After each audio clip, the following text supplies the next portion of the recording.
Eccoci qua ragazzi, salve a tutti, bentornati sul canale. Le ultime di calciomercato in casa Napoli, non ci siamo visti nelle ultime 48 ore e c'è una situazione da analizzare sull'asse Napoli-Cagliari-Bari, Khedira e Gaetano.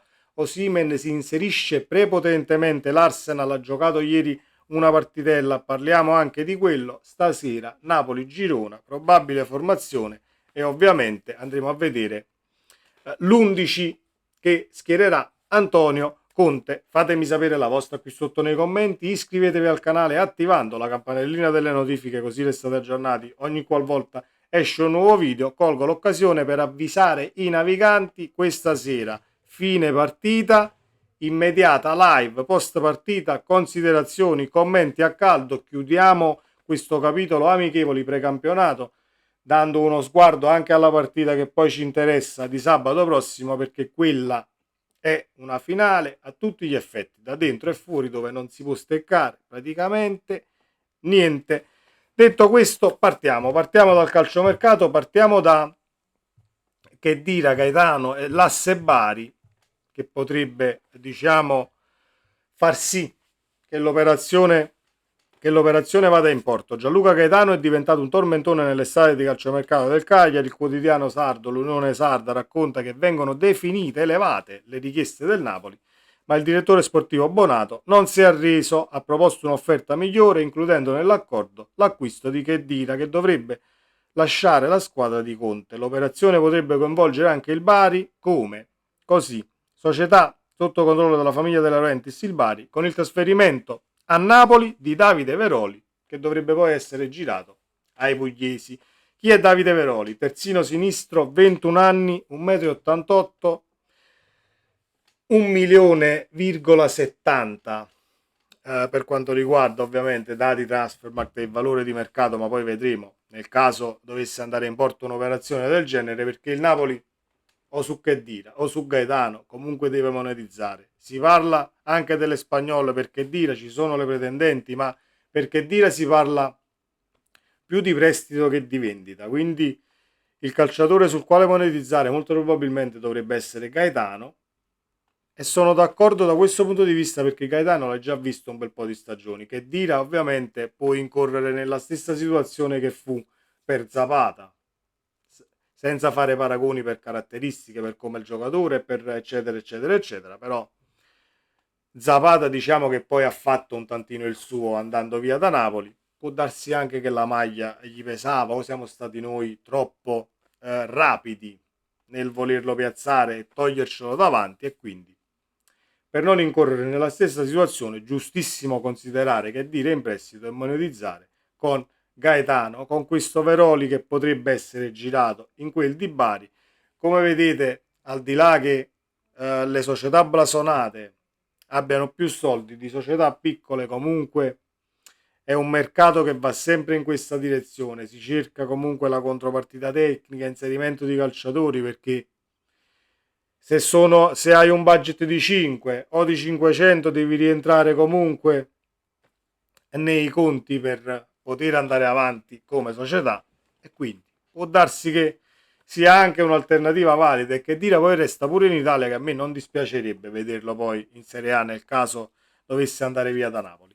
Detto questo, la situazione è Osi, il Paris Saint-Germain, a quanto ha detto Rui Costa, ovviamente è vicinissimo ad ufficializzare Joao Neves per 70 milioni.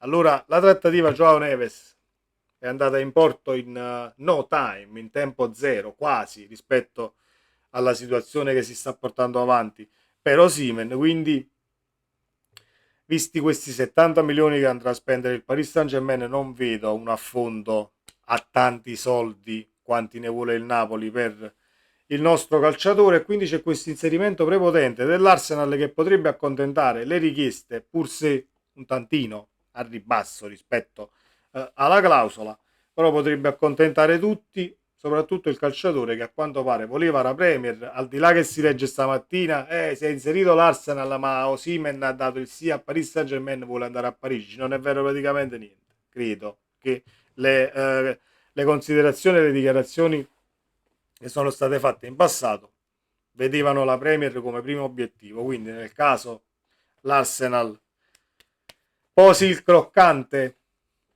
sono tutti contenti, Napoli contento, Osimhen contento, vedremo poi come faranno con l'ingaggio, se accetterà un ingaggio al ribasso, vedremo, ma molto probabilmente potrebbe approdare in Premier più che a Parigi, perché dopo i 70 milioni di Costa è stato chiaro, le parole di Costa sono queste per Joao Neves: si è vicino a concretizzarsi la partenza di Joao, che è praticamente fatta, ma ci sono ancora cose burocratiche da risolvere, ma capisco le critiche dei tifosi, eccetera, eccetera, eccetera. Quindi Rui Costa è il presidente del Benfica, ha parlato, se ha parlato il presidente è venduto il calciatore, e quindi noi ce ne faremo una ragione, anzi, se ne farà una ragione per quanto riguarda il Paris Saint-Germain, che non credo poi affondi un altro colpo a 80-90 milioni. Mai dire mai, il calciomercato è sempre stato pazzo da questo punto di vista, e quindi aspetteremo ulteriori notizie. La formazione che vedremo stasera in Napoli-Girona, la stessa che abbiamo visto contro il Brest, molto probabilmente. L'unica cosa che potrebbe cambiare, ma potrebbe cambiare, è Nathan a sinistra al posto di Buongiorno spostato al centro, e uno tra Rachmani e Di Lorenzo ovviamente che si siede come difensore a destra.